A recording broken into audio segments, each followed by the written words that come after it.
Entonces aquí. Tengo sed.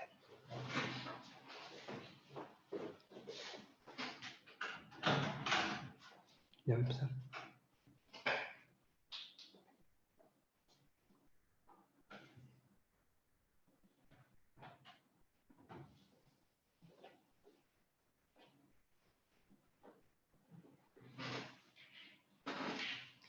Muy buenas tardes a todos ustedes que están con nosotros. Es un gusto que pueda entrar a sus hogares o a sus oficinas y con esta maravilla del Internet podamos platicar de un tema muy, muy interesante, como es la cirugía de Parkinson, la estimulación cerebral profunda. Mi nombre es Carlos Guerra, soy neurólogo. Yo estoy en la ciudad de San Luis Potosí, México. Soy especialista en Parkinson y movimientos anormales y también en cognición y conducta. Aquí en nuestro centro de atención integral o avanzada en Parkinson tenemos ya el programa de cirugía de Parkinson, particularmente la neuroestimulación cerebral, y voy a compartir con ustedes los primero de los módulos que vamos a compartir respecto a esta estrategia que compartirán conmigo esta pequeña charla y estaré yo muy, muy gustoso de resolver sus dudas, cualquier inquietud que tuvieran, pero estarán de acuerdo conmigo que es una situación, bueno, una bendición tener este tipo de intervenciones. Entonces, como les comento, yo soy Carlos Manuel Guerra Galicia, estudié en mi ciudad, San Luis Potosí, tengo esta maestría, también tengo una maestría en bioética y eso nos ha ayudado en nuestro centro de atención a tener un abordaje multidisciplinario, interdisciplinario, basado en la persona y en la familia, y van a ver que ese punto es muy interesante y muy importante para poder seleccionar a los pacientes. Doy clases en la Facultad de Psicología de la Universidad Autónoma de San Luis Potosí respecto a los temas de neurociencias y en el Centro de Investigación Social Avanzada en Querétaro sobre neuroética. Nuestro centro se llama Prisma, Centro de Atención Avanzada en Parkinson, movimientos anormales y demencia. Entonces, si me permiten, vamos a empezar y platicaré de inicio respecto a las situaciones generales de lo que es la enfermedad del Parkinson. Y compartiré también con ustedes los avances que hemos logrado entender en estos tiempos para poder tener un abordaje más completo e interdisciplinario. La enfermedad de Parkinson sigue siendo una enfermedad no curable, es neurodegenerativa y progresiva. Si bien tenemos cada vez mejores intervenciones, es una enfermedad muy compleja porque suma síntomas motores y no motores, lo que hace un gran reto en el tratamiento de esta enfermedad, no solamente para el propio paciente que lo vive, sino para sus familias y para la sociedad. Cada vez vamos a tener más pacientes con Parkinson porque la edad poblacional cada vez es mayor y estamos observando que está aumentando mucho la carga de la enfermedad a nivel mundial. Les voy a compartir que hace unos años se pensaba que la enfermedad solamente tenía como manifestación los síntomas motores, pero ahora tenemos un concepto moderno que nos ha permitido entenderla de una mejor manera. No solamente es el trastorno motor, sino es un síndrome que une, como les comentaba hace un momento, datos motores que son los clásicos, que platicaré un momento más con ustedes de ellos, y los síntomas no motores.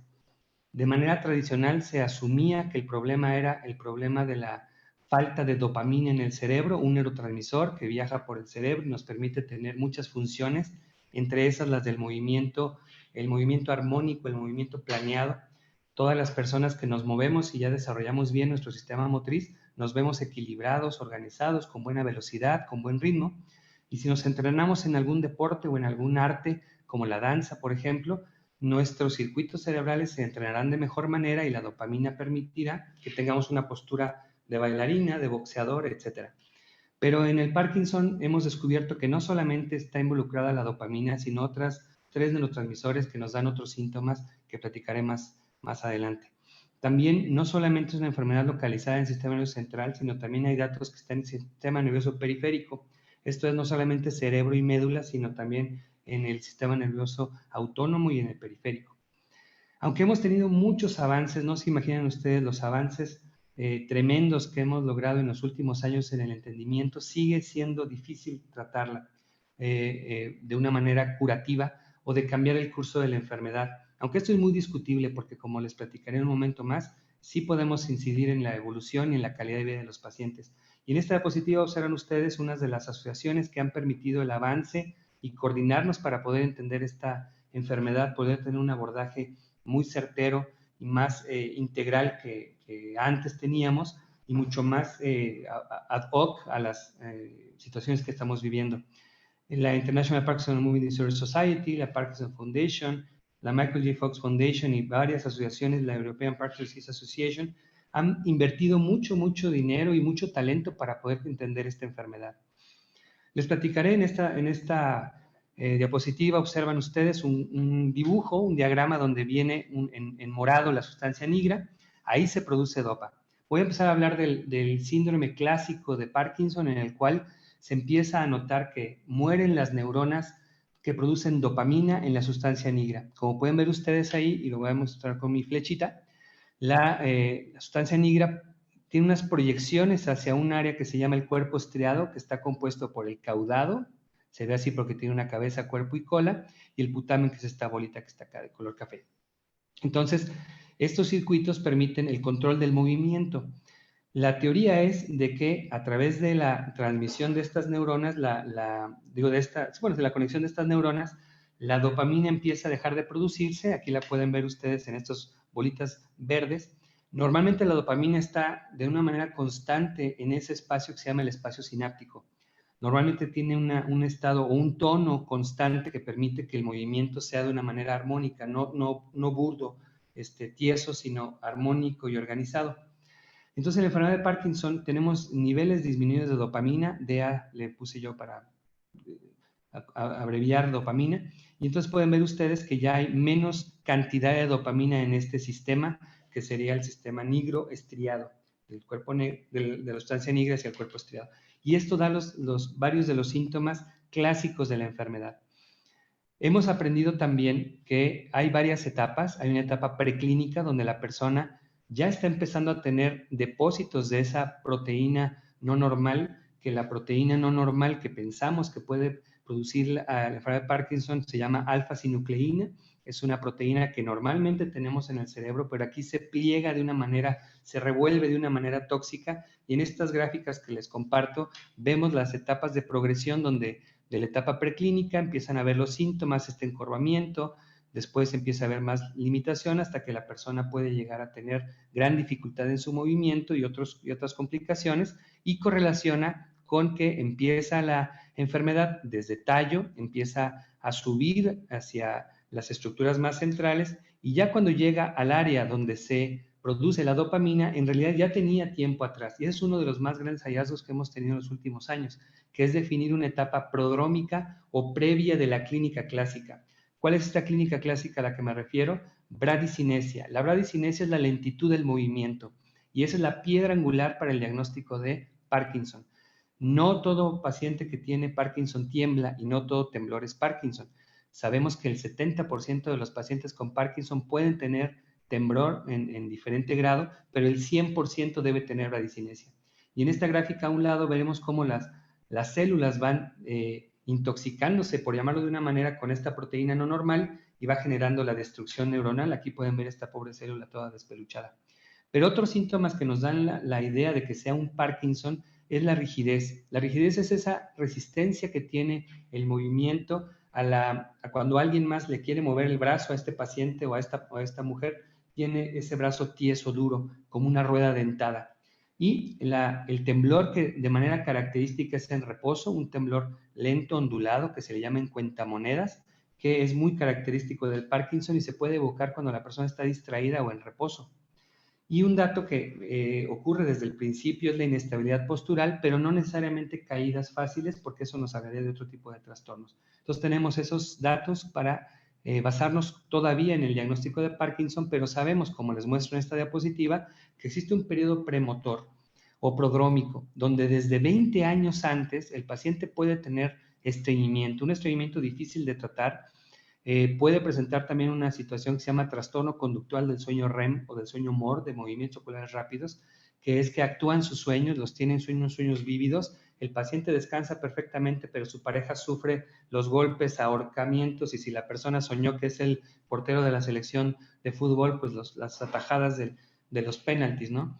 Y también puede haber somnolencia excesiva diurna, hiposmia, que es la dificultad para percibir olores. Aquí, curiosamente, los pacientes no se dan cuenta que tienen hipoxia, pero en hiposmia, disculpen, hiposmia, hasta el 80% de los pacientes que sí la tienen no se dan cuenta que la tienen y puede ser una hiposmia donde no percibas ciertos olores y otros sí. Y otro dato interesante es que previo al diagnóstico motor, estamos hablando cuando todavía el paciente no tiene ni bradicinesia, ni rigidez, ni temblor, ni la inestabilidad postural que les comenté hace un momento.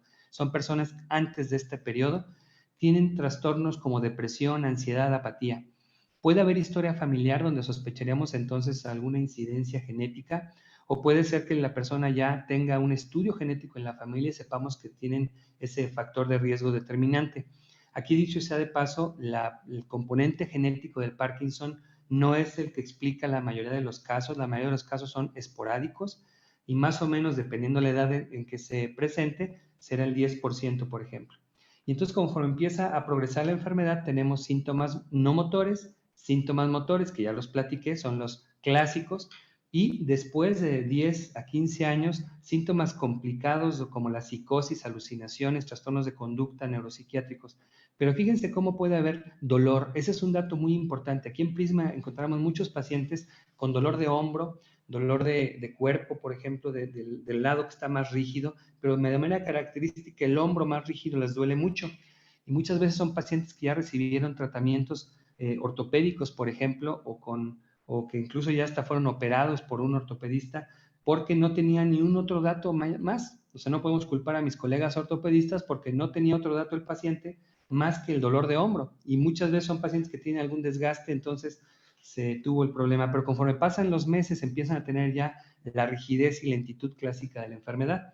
Puede haber también trastornos urinarios, pero también quiero llamar su atención que sabemos que aproximadamente el 50% de los pacientes que se diagnostican de novo, o sea, de recién diagnóstico, con los síntomas motores, hasta el 50% puede tener ya deterioro cognitivo leve.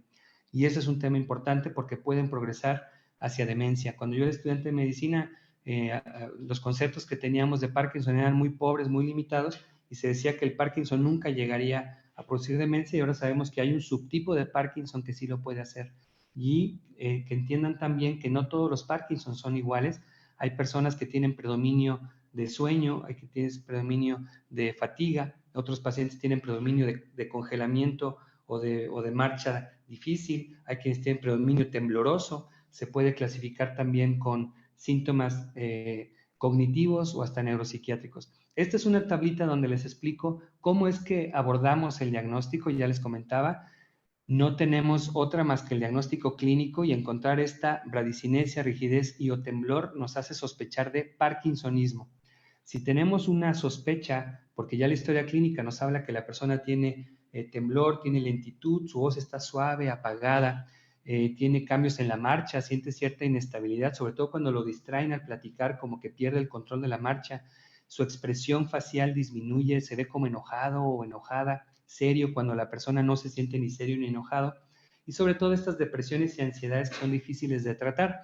Yo recuerdo que varios de mis maestros psiquiatras comentaban que ellos tenían varios pacientes que siguieron por muchos años y que eran pacientes con depresiones un poquito difíciles de tratar médicamente hablando, farmacológicamente hablando, y que con el tiempo desarrollaban Parkinson. Fue una observación que nuestros colegas psiquiatras tuvieron a bien compartirnos. Y puede haber pruebas genéticas o pruebas por imagen como esta DaTscan, que es un marcador de un transportador de la dopamina, para tratar de identificar a estos pacientes. Estudios muy caros, en México son carísimos, como en todo el mundo, y la verdad es que no se necesitan de manera obligatoria, solamente cuando tenemos una gran duda de que si puede o no ser Parkinson, sobre todo por las intervenciones que vamos a hacer, pero por clínica se puede llegar muy bien al diagnóstico.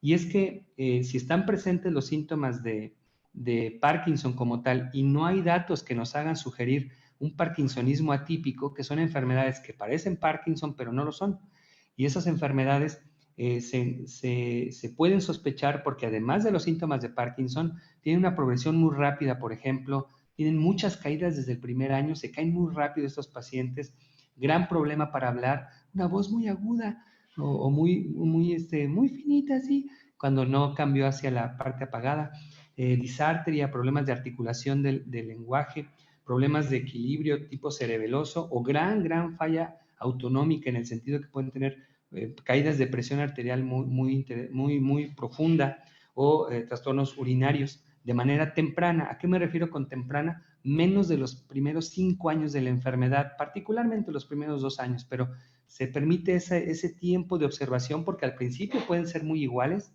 y al principio pueden verse exactamente similares una enfermedad de Parkinson a otros parkinsonismos atípicos, pero el tratamiento, la causa y las intervenciones son completamente diferentes. Entonces, si no tenemos estos datos, lo que hacemos es para el diagnóstico una prueba de levodopa. Ya existe una prueba estandarizada donde se da una carga de levodopa a los pacientes con cierta premedicación para que no tengan el efecto más frecuente que es la náusea. Y entonces necesitamos que el paciente que tiene bradicidesia, rigidez con o sin temblor y algo de inestabilidad postural tenga una respuesta, como lo puse aquí, clara y contundente a la levodopa. ¿A qué nos referimos con una respuesta clara y contundente? Mejoran radicalmente. No solamente el paciente dice, me siento mejor, sino el testigo dice, se ve mucho mejor.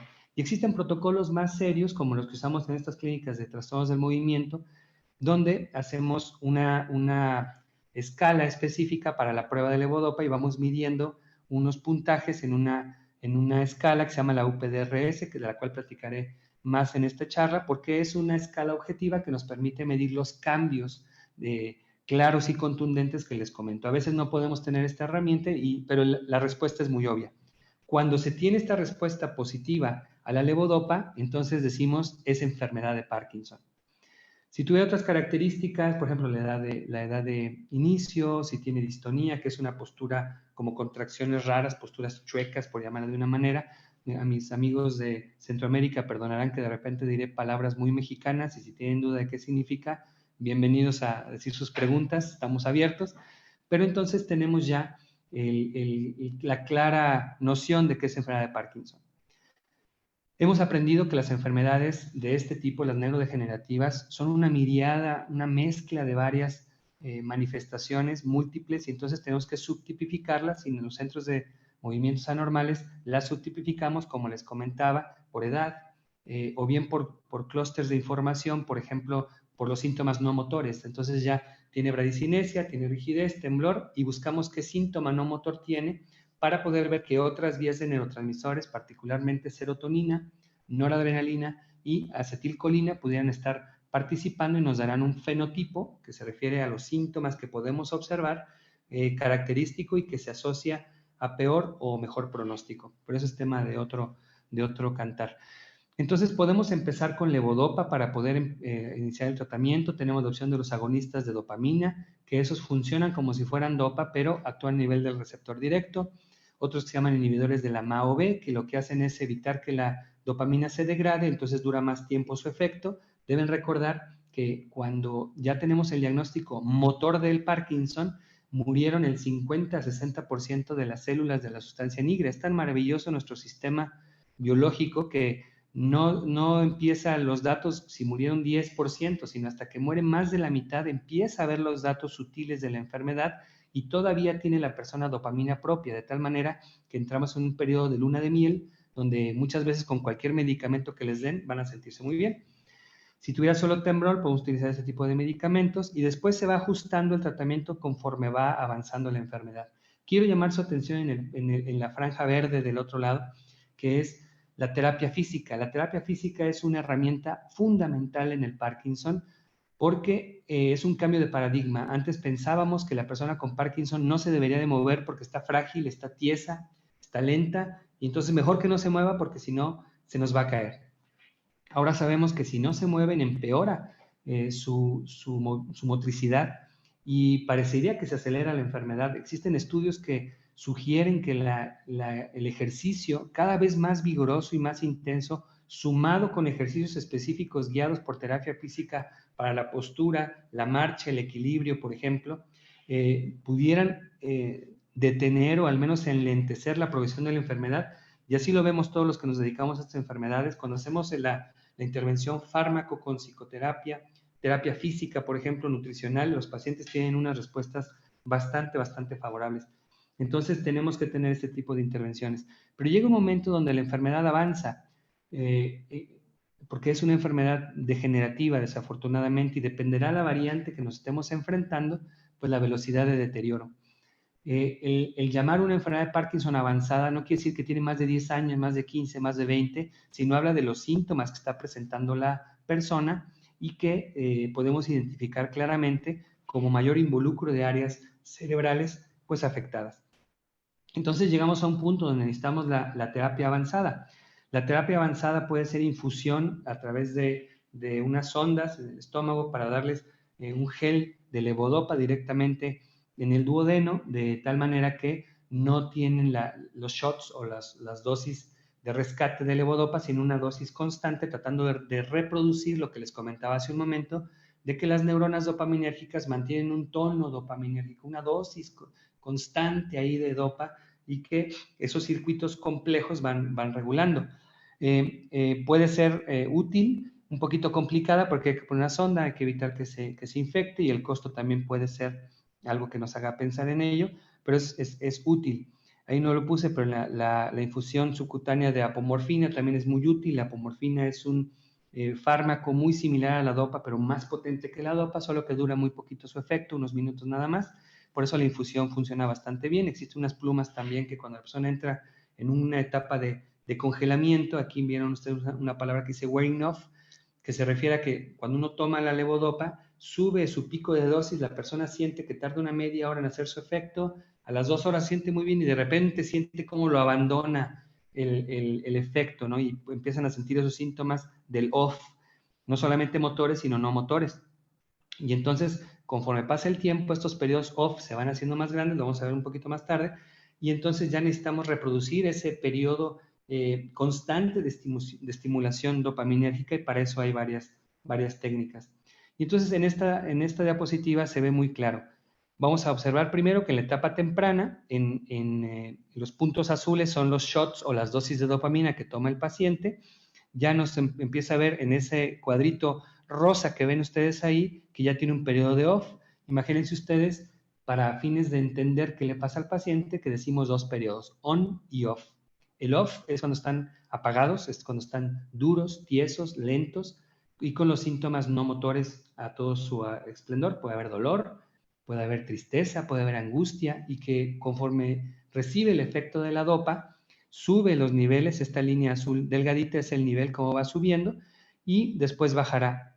Hay que tener mucha conciencia de que la levodopa solo dura 4 horas su efecto, y entonces hay que estar tomándola cada 4 horas para permitir esta oscilación de la dosis que permita tener un efecto pues lo más constante posible. Aquí la ventaja que tienen es que la ventana terapéutica, la ven en azul clarito, es muy amplia porque todavía la persona tiene dopamina propia, que es el nivel natural, pero conforme avanza la enfermedad, la dopamina propia sigue bajando, de tal manera que los periodos off del inicio son mayores, pero se siguen rescatando muy bien con la dopa.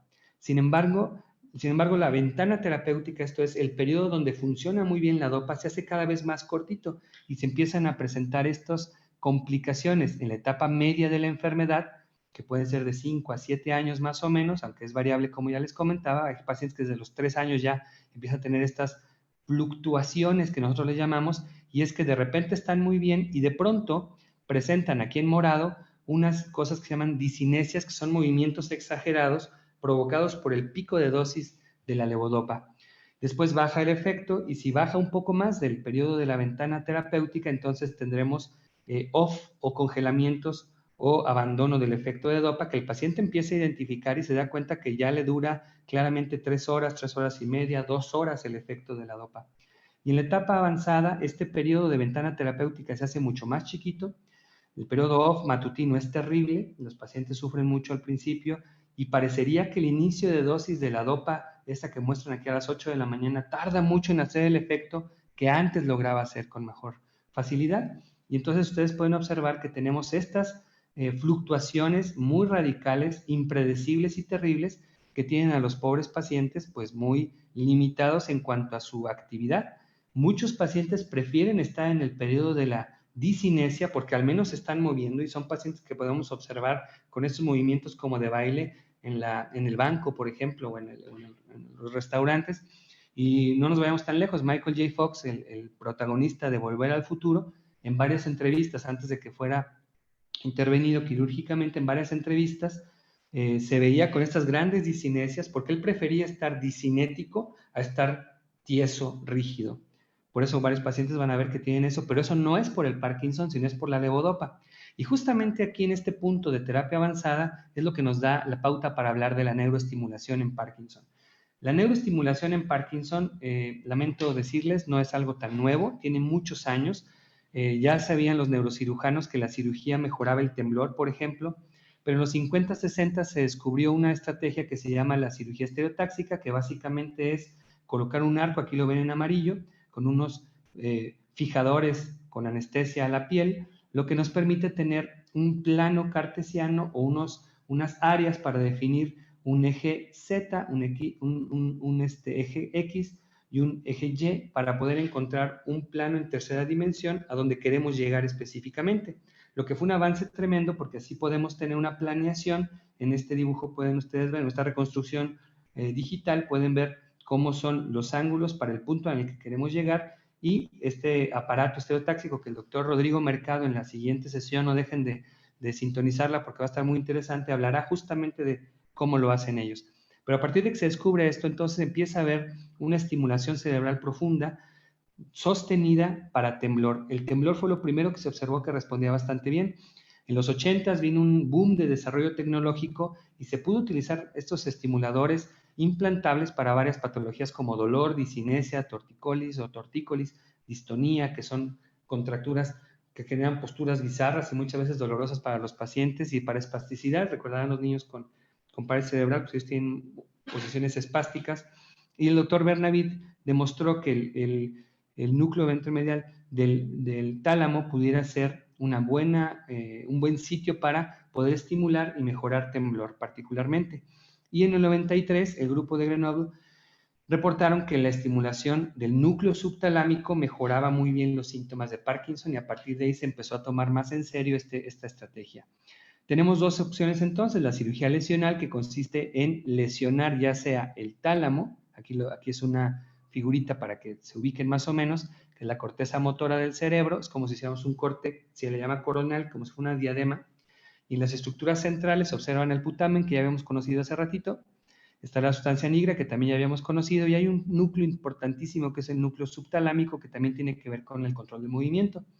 Entonces, muchas veces por descubrimientos, a veces futiles, como del azar, por el azar, se descubrió que lesionando esas áreas mejoraban los síntomas en Parkinson. El problema de la cirugía lesional es que es una lesión. La lesión es irreversible y que no se puede hacer bilateral, porque si lastimaban los dos sitios, tenían respuestas bastante desfavorables. A veces no se puede atinar dónde es la lesión y no se puede modificar lo que se hizo, pues porque ya se lesionó. Pero al mismo tiempo que se estaba buscando dónde llegar para lesionar, se hacía un registro eléctrico del sitio donde estaba llegando, y se descubrió que al estimularlo eléctricamente se podía reproducir los efectos de la lesión sin producir tanta lesión, y es la base del DBS, que es del inglés Deep Brain Stimulation, o estimulación cerebral profunda. Aquí lo que se hace es que estos electrodos se implantan en los núcleos que queremos estimular, y permite ser de mínima invasión, con lo que les platiqué, que es una pequeña, un hoyito muy chiquitito donde se meten estas guías, estos estimuladores, estos registros, para poder decir ya llegamos ahí. Después se introduce el estimulador que vamos a dejar, este pequeño marcapaso cerebral, donde estará dando una señal eléctrica maravillosa para poder tener un registro y una respuesta bastante buena. Tenemos mayor tino o mayor finura en el sitio donde vamos a llegar, porque podemos registrar lo que está pasando, puede ser bilateral, es adaptable y es reversible. Entonces se colocan uno o varios estimuladores en áreas específicas del cerebro, que aquí pueden ustedes ver cómo tienen unos anillos que van a transmitir la estimulación eléctrica que queremos dar, esos pequeños disparos que la persona no los va a percibir si está bien colocado todo. Y entonces esto hace un ritmo eléctrico en las neuronas, lo que permite que para Parkinson, temblor esencial, distonía, síndrome de Tourette y algunas otras enfermedades se está utilizando. O sea, no solamente para Parkinson, sino para otras muchas. Este es un esquema de cómo funciona, qué hace. Bueno, aquí les puse un esquema donde observamos estas mismas estructuras: el núcleo subtalámico, globo pálido interno, globo pálido externo, putamen, el tálamo. Tienen un equilibrio constante de su función, en el que permiten que el movimiento sea bastante bueno. Se postula que en el Parkinson, como pueden ver en este cambio, como no hay células en la sustancia negra pars compacta, no existe este sistema de equilibrio, entonces se facilita la inhibición del movimiento, en pocas palabras. Entonces las personas con Parkinson tienen desequilibrado este sistema que estaba en un perfecto equilibrio, el sistema motor, y empiezan a tener mayor predominio de la inhibición al movimiento en algunas áreas, aunque en otras pueden tener el trastorno del temblor porque se ubica en otras conexiones. Y el principio de la estimulación, como pueden ver aquí en este dibujo, es que a través de estimular áreas específicas, reforzamos vías y entonces se logra un efecto equilibrado de la retroalimentación entre los núcleos basales o los ganglios de la base, que se llaman estas estructuras, con el reconocimiento de la corteza del equilibrio del movimiento. De tal manera que podemos tener entonces estos implantes que se colocan directamente en el cerebro, se fijan acá arribita en el cráneo, pasan por debajo de la piel el cable que tiene la pila que está implantada, como los marcapasos del corazón que han visto seguramente ustedes debajo de la piel, y entonces es un circuito que no se expone al aire libre y está en un constante funcionamiento, y podemos tener nosotros registro del sitio donde está colocado. Sabemos que tiene muchas funciones, no estamos todavía seguros de cómo funciona, pero sí sabemos que regula a los neurotransmisores que pueden ayudar a que el movimiento se genere, pero además aumenta la secreción de dopamina, de noradrenalina, disminuye la serotonina, no que genere que esté la gente triste, aunque a veces puede haber ese efecto, pero más bien la serotonina al bajar libera más el efecto de dopamina en ciertas áreas, pero además una cosa interesante es de que proliferan células del cerebro y al parecer pudiera tener un principio de neurogénesis esta estimulación, son hallazgos en investigaciones. ¿Cuáles son los sitios que se operan en Parkinson o se estimulan en Parkinson? Básicamente tres. El núcleo ventral intermedio del tálamo, que es muy bueno para controlar el temblor. El otro es el núcleo subtalámico, que es el más frecuente. Ese permite que la postura distónica mejore, la rigidez muy bien, el temblor y la bradicinesia. Y el globo pálido interno, que también está bien indicado para Parkinson, también para distonía y Tourette, y mejora muy bien la distonía, la rigidez, disinesia, la bradicinesia y los tics, por ejemplo, en casos de Tourette.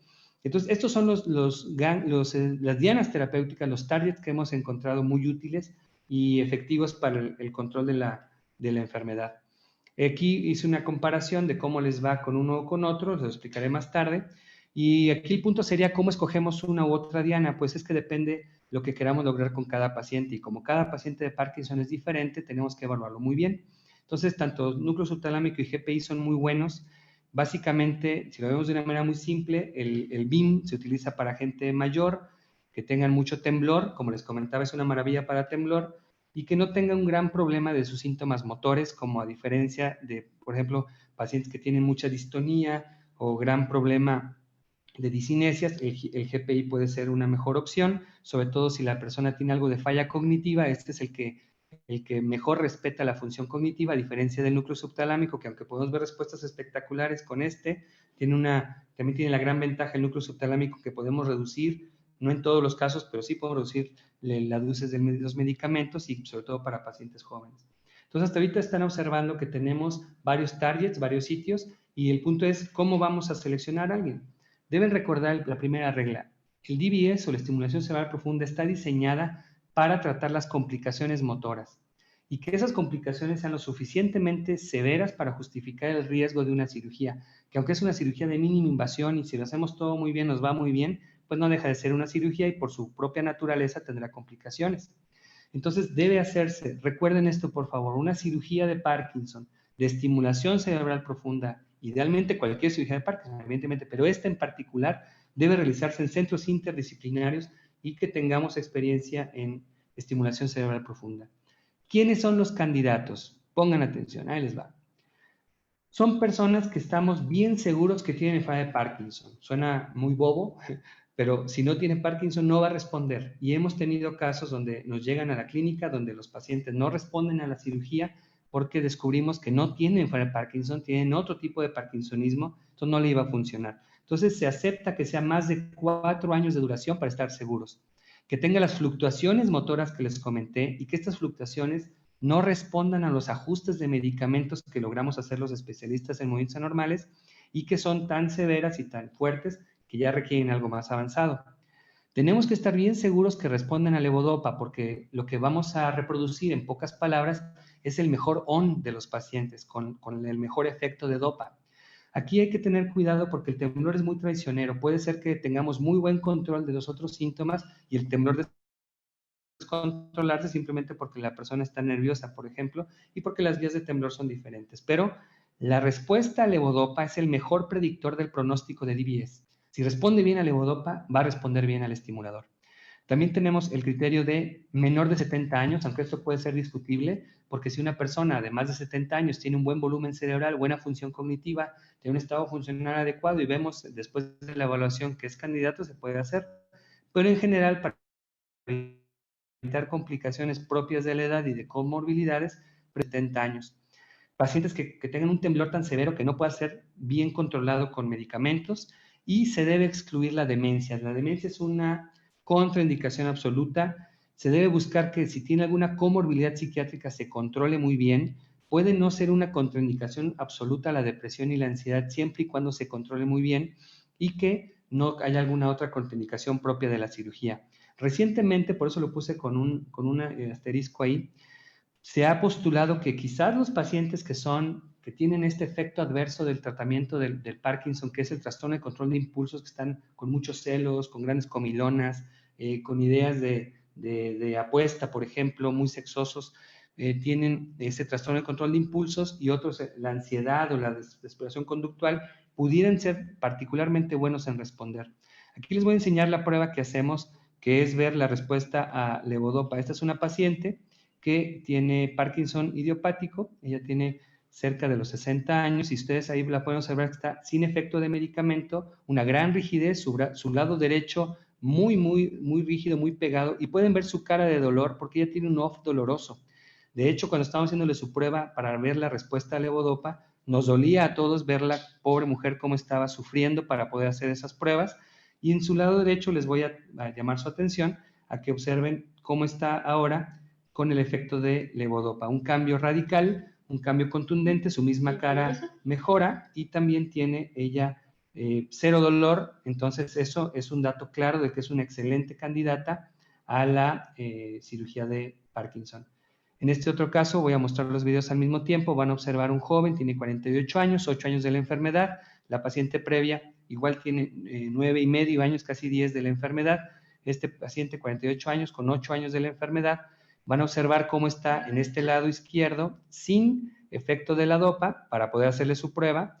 Y tenemos la postura distónica, postura chueca de su cabeza. Lo pueden ver, estos gestos que hace. Su lado derecho del cuerpo muy, muy limitado. Él tiene una lesión ahí en su mano, la pueden ver, pero es muy claro ver esa postura chueca, tiesa, este movimiento también disinético, unas posturas, distónicas, donde hace posturas tiesas, bizarras en sus piernas, y que estamos, recuerden, sin efecto de dopa. Lo van a ver caminar ahora.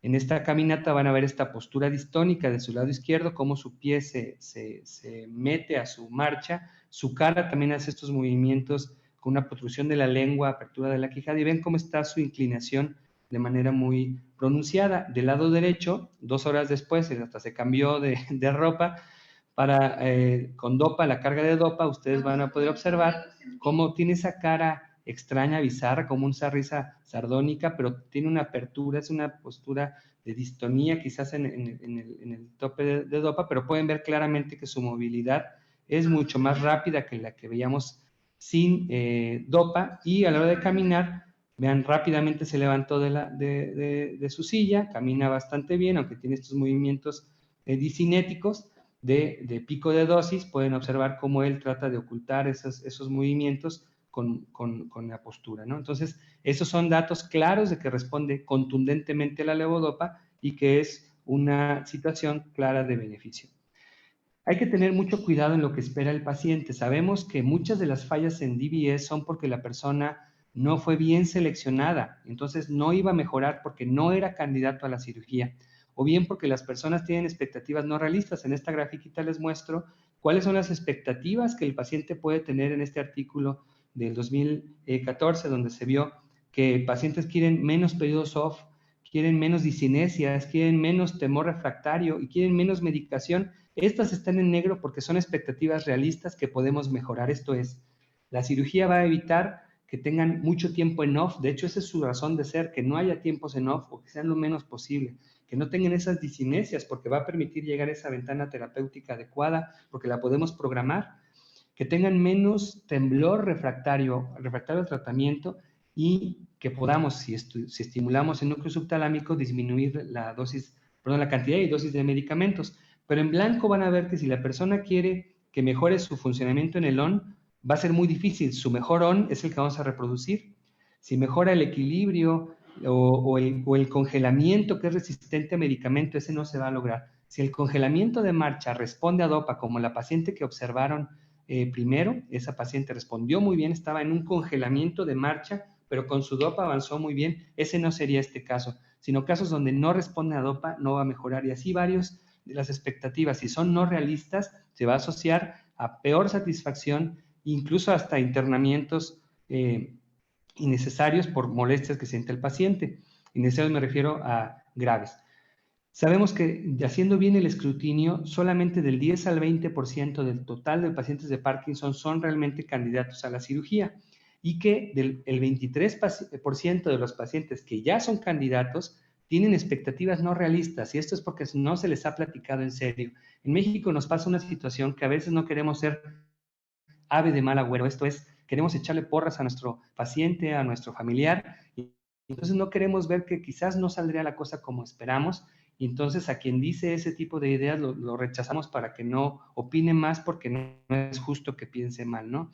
Entonces, las causas de rechazar a los pacientes, cuando nos llegan a nosotros referidos de otros neurólogos o de otros especialistas para ver si es candidato a la cirugía, el rechazo es más o menos el 30%, porque ya nos llegaron muy dirigidos los pacientes, ya los evaluó un neurólogo, el mismo neurólogo ya vio que tiene datos para la cirugía, entonces solamente rechazamos en promedio el 30%, aunque en nuestros países, en realidad, como hay pocos lugares especialistas en movimientos normales y Parkinson, probablemente sea más alto.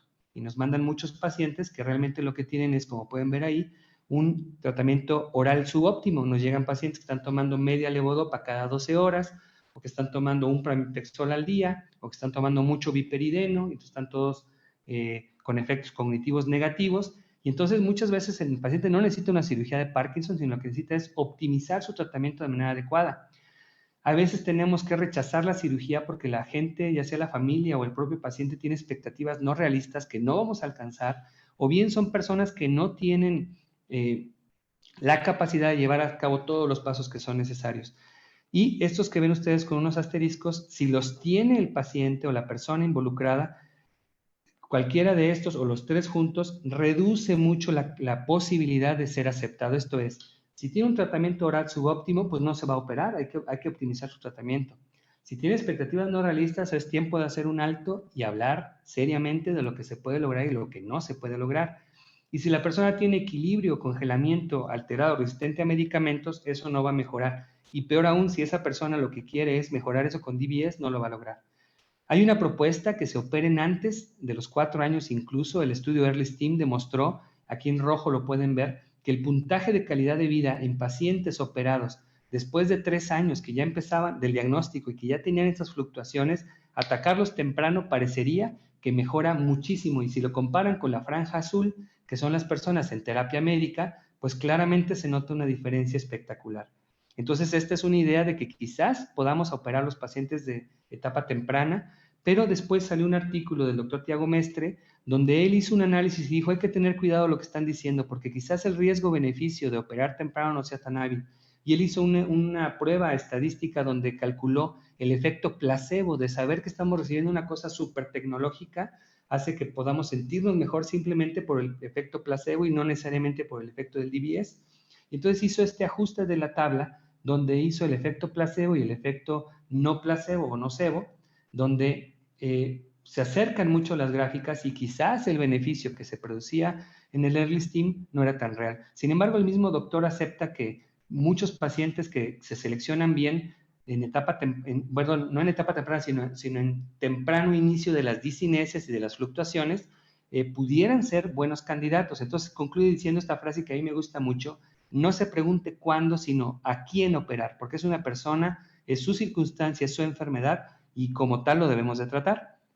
Les voy a comentar cómo hacemos el protocolo ya para empezar a cerrar esta charla aquí en Prisma.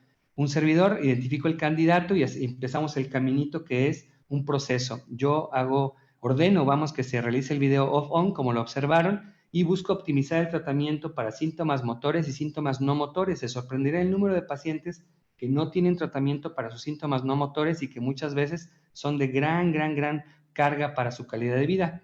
Yo activo a nuestro neurocirujano funcional, el doctor Rodrigo Mercado, quien ordena unos cortes especiales de una resonancia de alta fidelidad para hacer cortes de cada milímetro, porque vamos a estimular áreas de 6 a 8 milímetros. Imagínense que eran tan pequeñitas. Y empezamos a platicar sobre la pertinencia de hacer esto. Y empezamos la serie de evaluaciones que tienen que hacer. La fisioterapeuta Jessica hace evaluaciones de marcha, postura, equilibrio. También con su equipo evalúan deglución, voz. La neuropsicóloga, que es una evaluación importantísima, María Elena, trabaja con nosotros aquí en Prisma. Ella evalúa si la persona tiene demencia o no y si tiene un deterioro cognitivo leve o no que pudiera empeorar con el estimulador. El psiquiatra, el doctor José Luis Olivares Neumann, él se encarga de vigilar si tiene la persona algún trastorno neuropsiquiátrico latente o un riesgo de presentar alguna complicación posterior a la cirugía. Y nutrición para evaluar su composición corporal. María evalúa a los pacientes y ve cómo tienen su composición corporal y una planeación para la recuperación mejor. Pero no solamente eso, sino tenemos que evaluar al cuidador y a su ambiente, cuidar al cuidador, entrenarlo y capacitarlo respecto a las responsabilidades que va a tomar. Va a ser muy probable que el paciente que estaba limitado con gran dificultad para moverse se empiece a mover y quiere empoderarse. Entonces hay que saber equilibrar esos roles del cuidador y del que se está dejando cuidar. Pero también evaluamos con Adriana, nuestra enfermera, cómo está la red de apoyo del paciente, su casa, si tiene riesgos ahí, el ambiente familiar, la dinámica, porque necesitamos un trabajo conjunto. La familia, el paciente y nosotros somos aliados y todo requiere una metodología muy estricta. Una vez que todos hicimos nuestras evaluaciones, se hace una retroalimentación y una discusión del caso para poder analizar cuál es el mejor curso de acción para ese paciente, si es candidato o no, si es candidato a núcleo subtalámico, a GPI o a BIM, y si es así, entonces se planea el sitio terapéutico, el target, la diana, y en ese programa, Rodrigo, que es el maestro en ese tipo de situaciones, calcula los ejes que les comentaba para afinar los detalles administrativos y financieros que son muy importantes, en cada país varían, y entonces ya se pueda programar la cirugía. Tenemos entonces, ¿qué es lo que nos preocupa? ¿Qué le quita el sueño al equipo de DBS? Les platico rápidamente. A mí, neurólogo, al neurocirujano, al neuropsicólogo, al psiquiatra, a la terapeuta, nos preocupan cosas diferentes pero complementarias. Por ejemplo, a mí, que no sea un caso de parkinsonismo atípico, yo tengo que confirmar que es Parkinson porque si no, no puedo iniciar todo el proceso. Y puede haber otras situaciones que también me preocupen, pero no son tan importantes como la primera, y también como confirmar qué tanto responde a levodopa. Para nuestro neurocirujano es si no tiene un riesgo quirúrgico agregado, si vamos a poder tener el beneficio predicho, se le va a cumplir lo que le estamos prometiendo al paciente, y así como otros datos clínicos. A la neuropsicóloga lo que más le quita el sueño es descartar demencia, porque tiene demencia, no se puede operar. Pero además hemos tenido casos donde parece Parkinson, pero a la hora de hacer la evaluación cognitiva descubrimos que tiene un patrón cognitivo diferente y resulta que es otra enfermedad como enfermedad por cuerpos de Levy, que es una enfermedad que tiene una mezcla de demencia temprana, por ejemplo, grandes problemas de neuropsiquiátricos, y ella también definirá si encontró a alguien con deterioro cognitivo leve, si fuera candidato aún así a la estimulación. El psiquiatra tiene que estar muy atento si hay un problema psiquiátrico activo e inestable, y que al momento de quitar la medicación, por ejemplo, para la cirugía, no se puede exacerbar ideas de suicidio, o al revés, quizás pacientes que ya tengan tendencia o ideación o intención suicida, no vayamos a empeorar la situación, como otros trastornos. Y los terapeutas lo que se enfocan es en los riesgos de caídas y en la disfagia, y sobre todo que ese no sea el dato por el cual el paciente quiere operarse, porque entonces sería una falsa expectativa que no vamos a poder cumplir. Y también, si se preocupa en ese sitio, pero empieza a tener intervenciones, entonces sí se pudiera operar en un momento dado. Como ustedes se fijan, cada quien observamos una parte del complejo del Parkinson y es obligado a hablar. No podemos mandarnos una pequeña nota, sino tiene que ser un diálogo constante y continuo.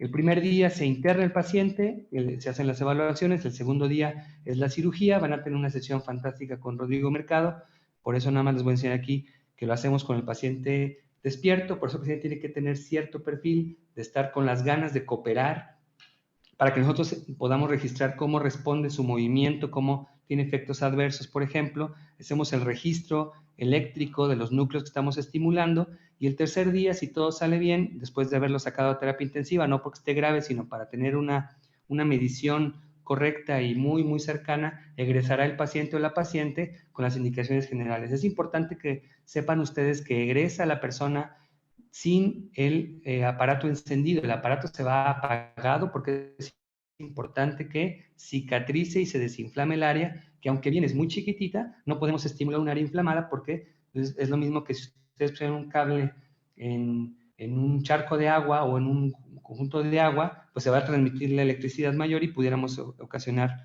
una lesión. El equipo está muy proactivo y muy atento. Ahí está Adriana, Sofi, la psicóloga, Adriana la enfermera y María la nutrióloga participan activamente en el proceso. Después de 4 semanas, nosotros así lo hacemos, hay centros que lo hacen después de 2 semanas, nosotros preferimos 4 semanas, hacemos la primera estimulación, llega el paciente sin medicamento y se empieza a probar el estimulador porque puede haber ya otros ajustes diferentes a los de la cirugía, por milímetros, por ejemplo, y después se va citando al paciente para consultas programadas. Esto lo van a ver con el doctor Rubén, que es un experto en programación, y entenderán que todo esto es como ir haciendo una estatua, ¿no? Una bonita estatua que estamos haciéndola muy finita, vamos haciendo pequeños ajustes conforme tenemos las visitas y podemos tardar de 3 a 6 meses para encontrar una programación ideal.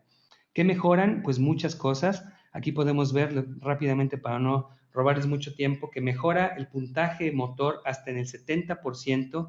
Pueden bajar hasta 56% la dosis diaria de levodopa, cosa que es una maravilla. Algunos pacientes pueden llegar a suspenderla, pero ese no es el objetivo. El objetivo es reducirla, si es que acaso tiene ya efectos adversos para esto. 70% de las discinesias, por ejemplo, periodo SOF el 68%, y se ha postulado que mejora también síntomas no motores. Les he de decir que el núcleo subtalámico es el más operado, por eso tenemos muchos estudios que nos dan mucha noción de esto. Entonces, parecería que pacientes que toman mucho medicamento dopaminérgico, que ya tienen conductas hiperdopaminérgicas, este trastorno de control de impulsos y estas fluctuaciones neuropsiquiatras pudieran ser los mejores candidatos para núcleo subtalámico.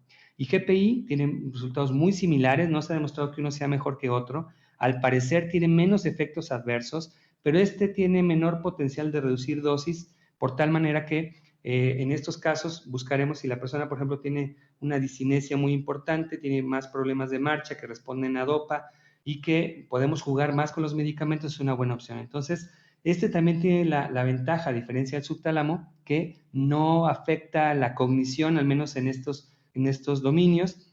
Gente que tiene síntomas axiales predominantes, que tiene gran deterioro de la marcha, con hipercinesias o discinesias severas serían los mejores candidatos para GPI. Esto les he de decir que lo estamos aprendiendo año con año y hay artículos muy interesantes que hablan de ciertas diferencias, pero los centros tienen su experiencia propia y su calidad.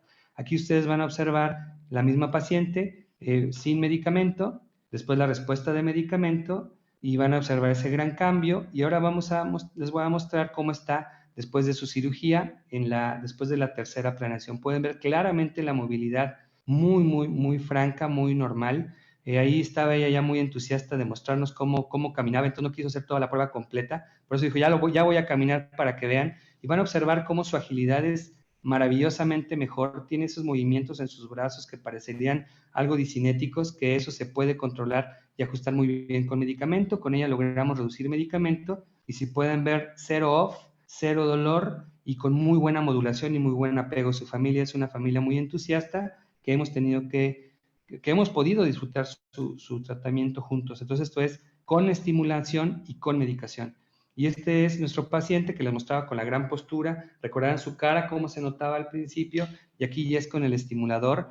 Él se nota igual su voz mucho mejor, tiene su expresión facial mucho mejor controlada, su postura axial, miren qué bien ha mejorado, él es estimulado en el núcleo subtalámico, es un paciente muy entusiasta y se quiso quitar los zapatos para que observáramos bien. Vean la agilidad de su mano. Voy a adelantar un poquito para que observen la agilidad en su otra mano, aunque todavía tiene cierta postura distónica. Es claro, vean sus piernas cómo no se mueven para nada, recordarán cómo se movían y se metían. Y vamos a observar la parte más increíble que a mí me gusta mucho ver con estos pacientes, que es la marcha. Fíjense cómo se levantó prácticamente sin ningún problema. Le pedimos que suelte brazos y camine, pues es una mejoría impresionante. Todavía tenemos algo de postura distónica y en axial, pero pues nada que ver como lo veían en el estudio previo. Entonces, esto es la realidad del estimulador, y curiosamente este paciente logramos retirarle completamente los medicamentos, al menos por un tiempo. Está con puro estimulador y muy buena respuesta. Aquí tenemos otro paciente donde lo van a observar con gran temblor, gran temblor, gran inestabilidad postural. Esto es sin medicamento. Van a observar cómo responde a la dopa. Entonces miren cómo responde muy bien ese temblor. Sigue habiendo cierta bradicinesia y estas posturas de temblor extrañas del lado izquierdo mientras hace un movimiento, pero francamente mejor que como lo observaron hace un momento. Aquí tiene una gran inestabilidad postural y aquí la marcha se ve mucho mejor. Y van a observar cómo él aquí está ya operado, está recibiendo está haciendo una entrevista de su experiencia, de cómo está. Y aquí pueden observar la diferencia, cero temblor, su voz es mucho más fuerte, no lo voy a poner para no estorbarnos, y su expresión facial mucho más viva, mucho más controlada. Entonces él está hablando de su experiencia, es una experiencia que cambia la vida. Definitivamente un paciente bien seleccionado, bien educado, con comunicación permanente, tenemos una respuesta pues tremendamente contundente. Lo pueden observar, parecería que no tiene ningún procedimiento. Aquí estoy yo con mi fisioterapeuta, no fue maña, fue coincidencia. Entonces pueden ver cómo es una respuesta bien clara si se hace la cirugía bien planeada, bien realizada con un equipo interdisciplinario.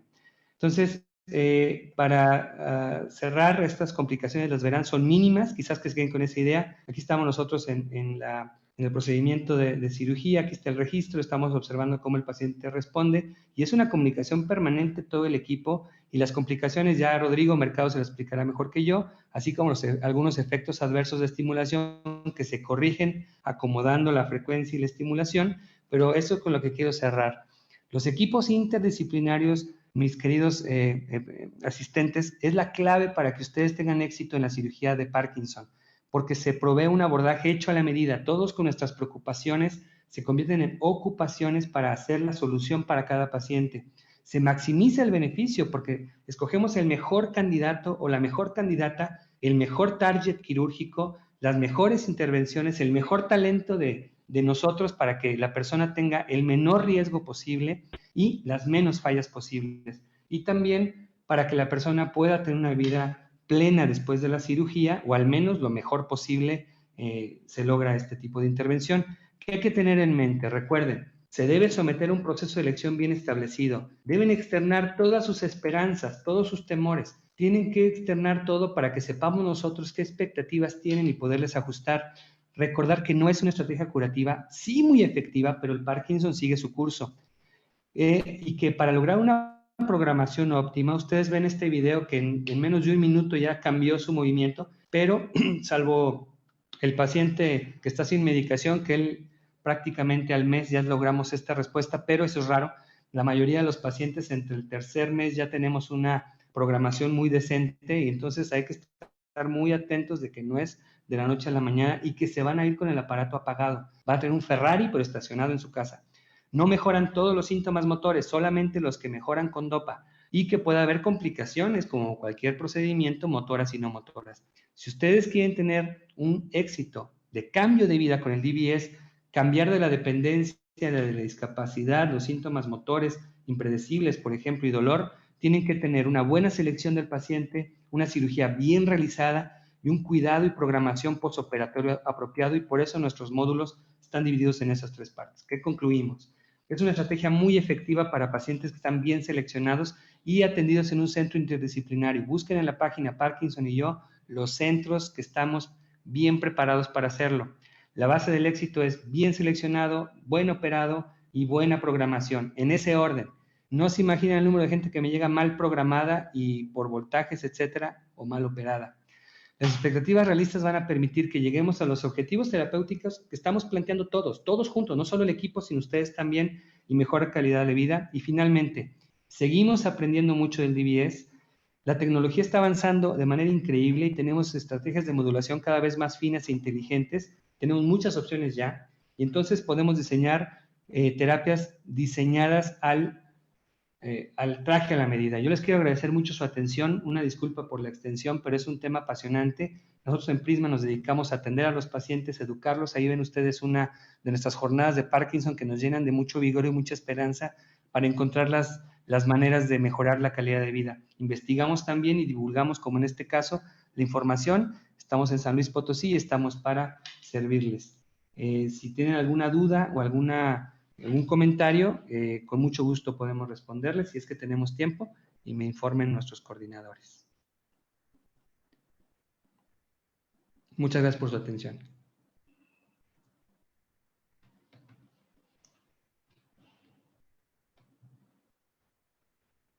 Me están enviando ahorita las preguntas apenas.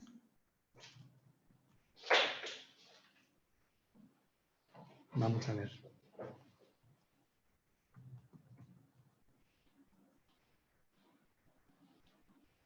Mientras llegan las preguntas, recuerden que la clave es la comunicación permanente. No tengan pena de preguntarnos. Nosotros nos encanta explicar. Todos los especialistas en Parkinson que yo conozco, no solo de México, sino del mundo, nos encanta echar rollo y ya lo pudieron ver. Nos encanta explicar. Me preguntan que en estos tiempos de cuarentena es imposible ir al médico y por eso nos observa. Dice, ¿puede perder el efecto de levodopa lo que ocasiona la persona? A ver, yo tengo una duda. ¿Por qué puede perder el efecto de la levodopa lo que ocasiona que la persona quede en efecto off? Sí, esto es porque las neuronas que producen dopa desafortunadamente se van degenerando y entonces la vecina, que es la neurona de serotonina, empieza a querer ayudar, pero no sabe mantener el tono de dopamina constante, de tal manera que suelta como los shots de levodopa o de dopa ya transformada sin una manera homogénea. Al principio de la enfermedad sí tienen esas fluctuaciones, pero como la persona tiene dopa propia todavía no las percibe. Hay varios estudios que hablan de que sí se pueden determinar las fluctuaciones no motoras, fíjense, en esas etapas, pero bueno, ya son cosas muy detalladas. Entonces, no es que se pierda el efecto de la levodopa estrictamente hablando, sino que se pierde esa capacidad de tener una liberación constante de dopa porque la neurona que sabe hacer eso finalmente se degenera y entonces ya no se logra ver ese efecto parejo u homogéneo, sino que se observan ya las fluctuaciones y esos grandes cambios.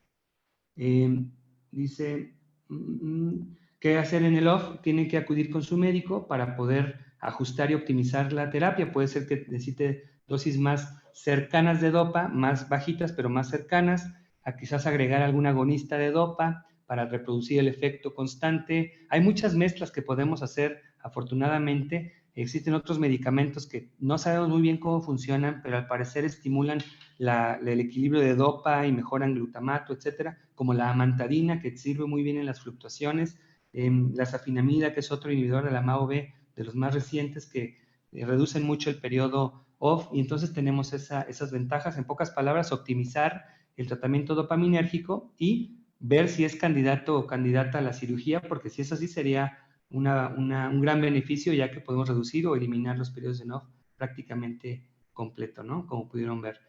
Entonces, ¿puede haber una rigidez extrema? Sí, puede haber una rigidez tan severa como la pudieron ver con la paciente que les mostré, que su cara de dolor lo decía, estaba completamente dura y dolorosa, ¿no? Hace más de 10 años su marido tuvo Parkinson, ahora se le ven en sus piernas, está en lista de espera para operarse, es recomendable la operación. Si cumplió con todos los criterios, yo le diría que vayan por el procedimiento.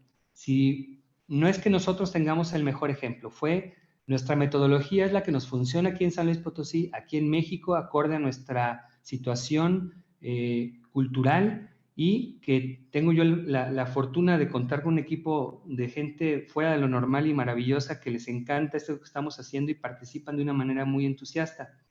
Pero si tuvo todo ese procedimiento usted o su familiar, eh, su ex marido, bueno, lo queremos todavía, porque por eso estamos preguntando. Bueno, si fue bien evaluado, si recibió toda este escrutinio, yo le diría adelante, porque sus médicos seguramente saben por qué. Y si tiene esa duda, acérquese, pregúntele, porque esta programación, si se opera bien y se programa bien, va a haber que tener mucha comunicación para poder ajustar la frecuencia de los disparos, el ancho del disparo, cuánto voltaje le vamos a poner. Entonces, es bien importante lo que el paciente nos diga, pero también lo que los familiares nos digan. Entonces, si pasó el escrutinio, adelante. Si usted nota, después de observar lo que acabo de comentarle, que faltó algo, deténgase porque necesitará una mejor evaluación. Buscar centros especializados es lo mejor. ¿Cómo saber si es realmente Parkinson sin temblor? Porque tiene bradicinesia, rigidez y tiene otro tipo de síntomas no motores y responde a levodopa. Los pacientes que tienen un Parkinson rígido, que no tiembla, tienen mayor predominio de falla de la marcha, por ejemplo, y la postura, pero ambos, tanto tembloroso como no tembloroso, responden a levodopa de manera clara y contundente, con eso lo podemos saber. Puede haber estudios más finos como el DaTscan que les comenté, pero realmente ni en los países de primer mundo, no es, vamos, no vale la pena gastar el dinero que es una prueba de esas y que a veces puede verse alterada por otros medicamentos que alteran también los receptores. Pero, ¿cómo saber si verdaderamente es la respuesta a levodopa? Ya una de por qué en el mismo efecto, ya lo respondimos, lo de la levodopa. ¿Qué aspectos implica el daño cognitivo? Muy interesante, hay básicamente dos patrones de falla cognitiva en Parkinson que se han identificado. Uno que se llama cortical anterior, en el cual la persona tiene dificultad para tomar decisiones, están más lentos para resolver algún problema o alguna situación que tienen enfrente, tienen también dificultad para cambiar de tema muy fácil y pudieran tener algo de problemas, por ejemplo, para la iniciativa de generar o crear algo.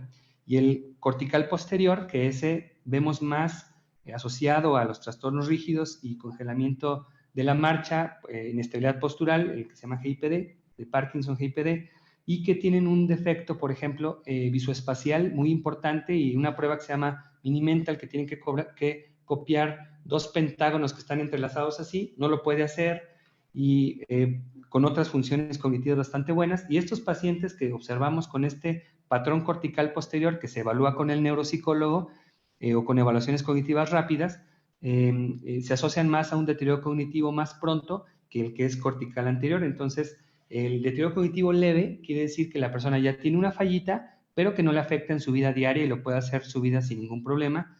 Y llegar a la demencia implica que ya la falla es tal que requiere apoyo y muchas veces no pueden tener el autocuidado. Entonces, eso es lo que se refiere al daño cognitivo en Parkinson. Y recordar que los medicamentos pueden dar daño cognitivo. El viperideno, por ejemplo, tridexifenidilo, que cortan el efecto de la acetilcolina, ya no nos gusta mucho utilizarlo en la actualidad porque se asocia a falla cognitiva, sobre todo en adultos mayores o en pacientes mayores de 60 años. Preferimos no utilizarlo, aunque es muy bueno para temblor, mejor no porque nos va a dar un problema y asociación, por ejemplo, con demencia. Quizás en gente más joven, Parkinson más jóvenes, lo toleran mejor y se puede utilizar porque pues sí funciona, ¿no?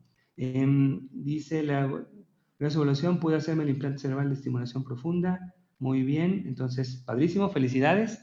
Seguramente su vida ahora es mejor, como nosotros lo hemos visto con nuestros pacientes. ¿Levodopa es el único medicamento para Parkinson? No, es el más contundente, es de los más viejitos, finales de los 50, principios de los 60. De hecho, se abandonó los programas de cirugía de Parkinson en esas épocas porque como hacían lesiones cerebrales, se podía haber respuestas muy malas. Y entonces cuando se sintetiza y se inventa la levodopa, Cotsias y su grupo, entonces empiezan a ver que hay un tratamiento oral muy efectivo y pues obviamente no quirúrgico, por eso hay un periodo, ustedes se fijan, 50, 60, donde como que se detiene todo y después en los 80 ya vuelve a salir el boom de esta estrategia. Pero tenemos otros fármacos, agonistas dopaminérgicos, importantes, rotigotina, ropirinol, por ejemplo, pramipexol, que son los más nuevos y que no tienen efectos adversos como los que son derivados de ergotamínicos. Tenemos, como les comentaba, los inhibidores de acetilcolinesterasa que tenemos perdón, de los acetilcolinidores selectivos, los inhibidores de acetilcolina, que mejoran mucho el temblor, pero tienen riesgo de falla cognitiva. Tenemos también los que inhiben las enzimas que se encargan de destruir la dopa. Entonces, al bloquearlas, la dopa vive más, ya sea la farmacológica o la dopa propia. Y existen otras estrategias como la amantadina. Eso es en la vía dopaminérgica, y otros fármacos más en la vía serotoninérgica, noradrenérgica y colinérgica para los subtipos de Parkinson, pero eso ya es otro tema.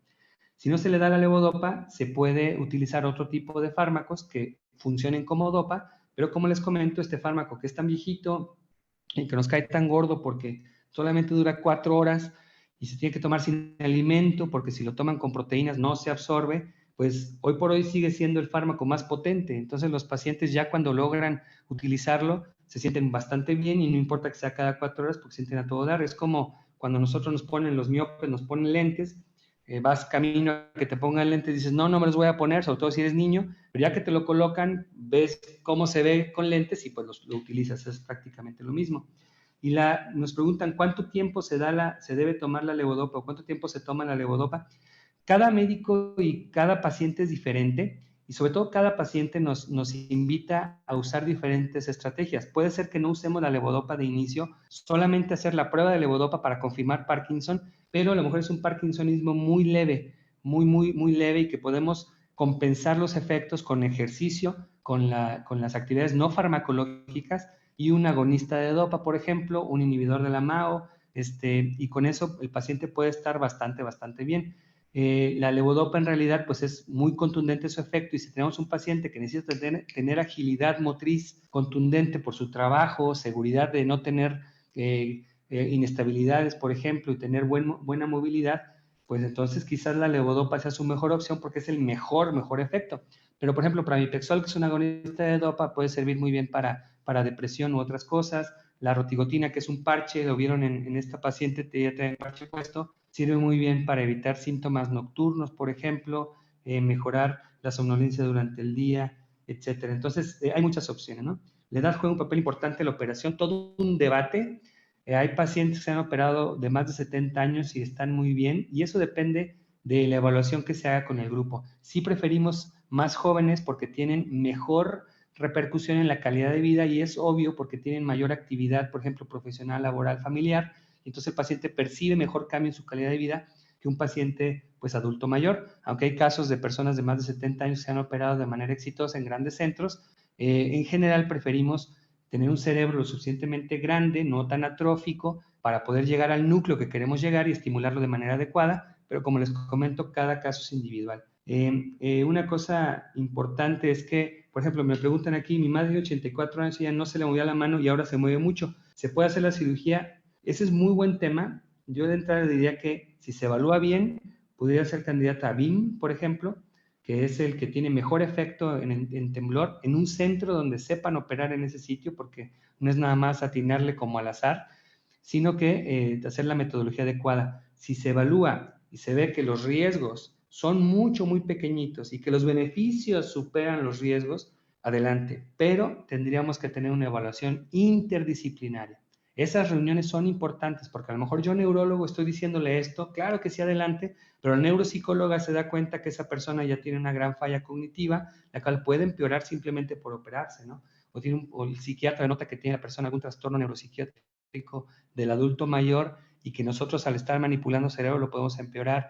La fisioterapeuta nos puede decir algo más. Entonces, la respuesta sería que se pudiera evaluar. Yo creo que el deseo y la evaluación a nadie se le niega, y que después de esa reunión interdisciplinaria se les dé una respuesta, porque no nada más se les dice como un sello no, sino se les explica por qué no y cuál va a ser el curso correcto de acción. Por eso les puse el curso correcto de acción: va a ser va a ser otro, va a ser el medicamento, etcétera. Entonces, les agradezco mucho su atención, las preguntas muy interesantes. No crean, todo es un debate. Todas las que ustedes han preguntado son debates muy calientes entre especialistas en Parkinson.